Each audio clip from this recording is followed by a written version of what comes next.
So do not adjust your sets. What you're about to see is exclusive and it could have you going round in circles.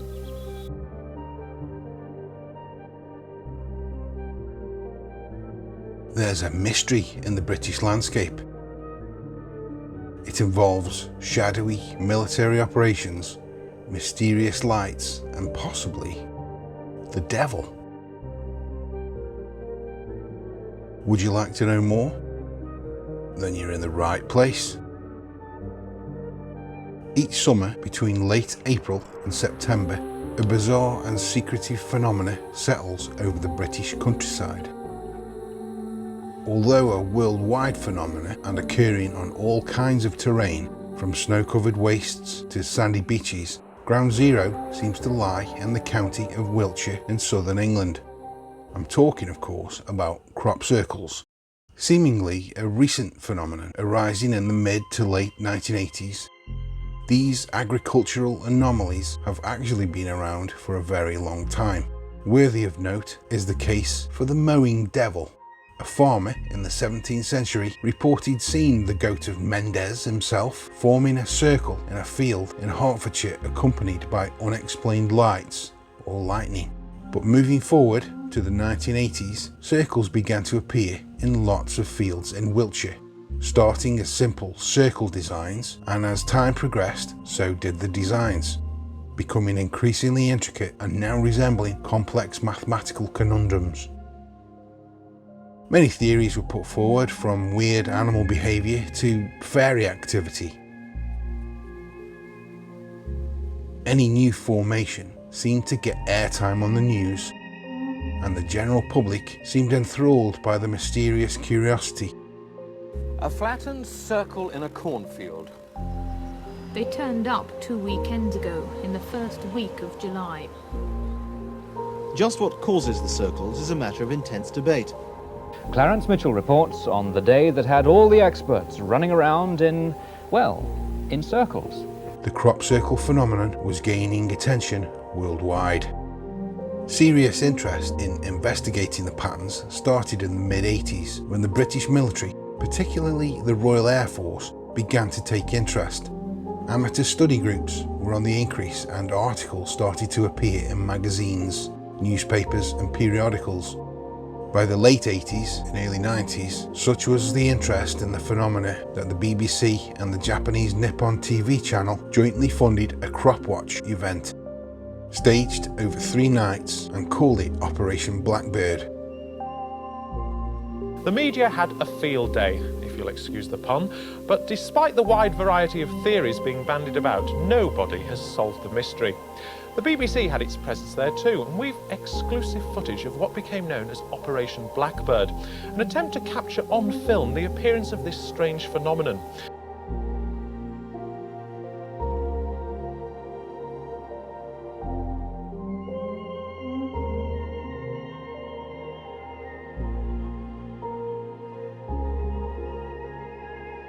In an attempt to catch a crop circle in the making, enthusiasts Colin Andrews and Pat Delgado set up Operation Blackbird, a high-tech surveillance operation. Anything on those screens in there which suggests a point source, we need to record that, and very quickly. The vigil was focused on land owned and controlled by the Ministry of Defence. State-of-the-art equipment worth over £1 million was loaned to the TV crews by the MOD, as were the technicians who operate it, and the perimeter of the land secured using armed soldiers. Nothing in a 5-mile radius could move without the assembled Cropwatch team knowing about it. The fields under surveillance of night vision, thermal cameras, motion detectors and armed troops showed no signs of activity the first night.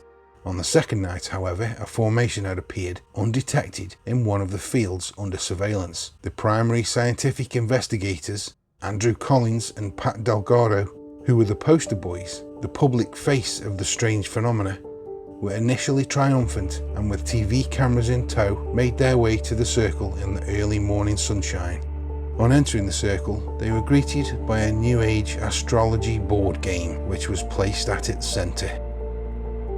They had been duped, with the whole world and scientific community watching, Amid smirking and scoffing news reports, the credibility of the topic was now seriously under threat. Seems to be that this is a well-programmed and coordinated hoax. It's funny for about 60 seconds, and then I find it very, very sad. At first glance in daylight, the circles looked convincing, but on closer examination, they spelt fraud on a grand scale. When the Operation Blackbird team got here, they immediately recognized signs of a hoax. Wheat had been broken and soil had been trodden on, and most obviously, these had been left in the center of every circle, a paper board game similar to a Ouija board. The men behind the surveillance operation gave a demonstration of how the wire was used by the hoaxers. I feel pretty sick about it all. It's a shame that this has happened. What degradation has happened here. All I want to do now is just forget the whole thing and get on with the serious business that we have in hand.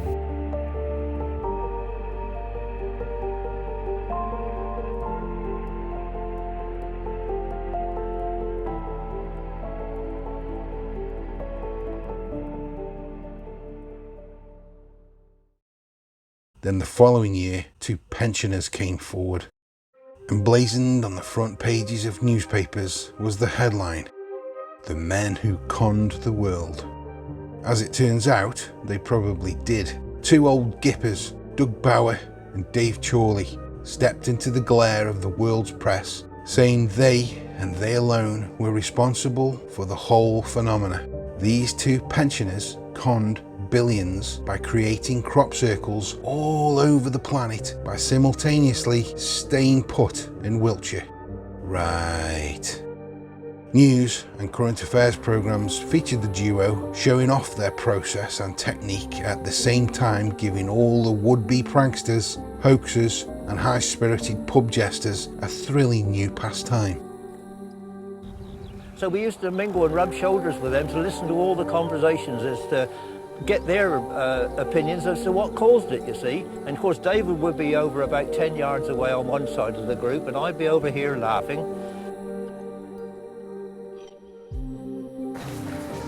This is where the first circle was put down in 1978. We walked from the pub and we went into this field one lovely night and we put the first circle down. It's not the only thing that happened here, you know. Problem was we were starting off in flat fields, you see, because what we really needed was somewhere where the general public could look down on the circles that we were creating. And then suddenly the punch bowl was ploughed, and we knew then that crops would be planted there. And then we couldn't wait for the summer to arrive, because we knew then that we had a good chance of getting the publicity that we really wanted. Or it wasn't for the publicity, or it wasn't for the publicity. We didn't want any publicity. Trouble was, the formations that Doug and Dave produced were somewhat clumsy and amateurish affairs and did not show the accuracy, craft and precision of formally investigated circles. They even tried to recreate one for a TV show but ran out of steam and it had to be finished by the TV crew. I've had enough, I'm going home. However, the damage had been done and crop circles had become a solved mystery, or rather debunked. With credibility relegated to the realms of New Age fancies and hoaxers, you would be forgiven for thinking that it was the end of any serious interest in this spectacle. Not so fast. Investigators had long acknowledged that some of the formations previously studied were hoaxed, and the evidence collected could clearly show distinct differences between real formations and ones made by eccentric pensioners. A bit disappointed about 1986 when the copycat hoaxers started in different parts, especially up in Wiltshire around Avebury and Silbury Hill, all those important places, you see. Because previously these were so-called researchers. They connected their circles with burial mounds and ancient hill forts. There's no connection at all. It's just that the film was good as far as we were concerned, to have a bit of a laugh. But it also turns out that both of the incidents of 1990 and 91 that I've just mentioned were the product of orchestrated military intelligence. There is mounting evidence. Even Doug and Dave were in dispute to get payment for services rendered for their part in the subterfuge. Disinformation perpetrated to cool off the public interest. Real versus hoaxed. Circle formations that are hoaxed commonly show damage to stalks like crushing, bruising, scrape marks, and evidence of mechanically bent stalks.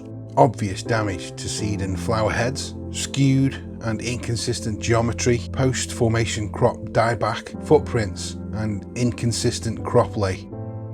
Real circle formation, first and foremost, shows precision even on undulating topography, interwoven complex patterns, no damage to stalks, seed heads or flowers, axial node expulsion cavities, node elongation, magnetic anomalies, iron spheroids, radiation traces, metallic glazing of vegetation, melted insects, fused to plant matter, and anomalous growth of plants. Ghost formations appearing up to 3 years after the formations have been removed and the land ploughed.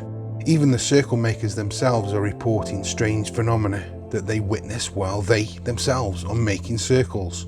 They report strange lights and even strange encounters with entities. While all these factors are commonly cited, what has me scratching my head are the temporal factors. Looking at two of the most famous and astonishing crop formations, Milk Hill, August 2001, and the Stonehenge Julia set in July 1996. Both formations are based on fractal patterns and consist of a large number of circles.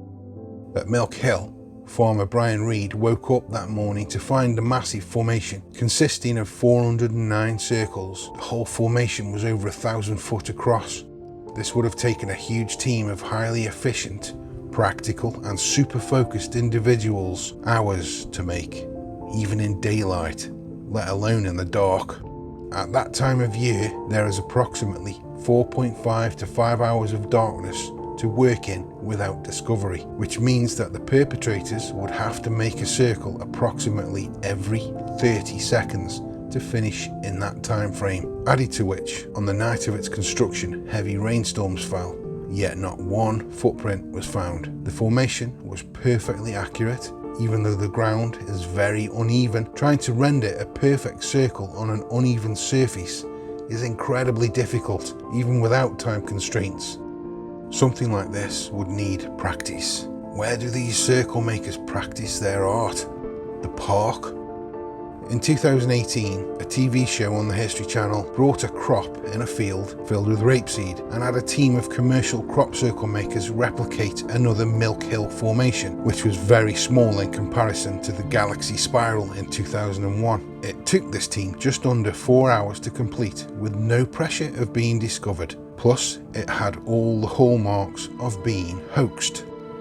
The Stonehenge Julia set is just as baffling. Appearing in a field across from the world-famous monument, the 600-foot formation appeared in a 45-minute window in broad daylight on a sunny afternoon. This is known because a pilot flew over the site on his way to Thruxton airstrip, but on the return flight, 45 minutes later, the massive formation had appeared. This is a World Heritage Site. The whole area of the monument is guarded 24/7. There is also surveillance and CCTV cameras, and nobody saw anything.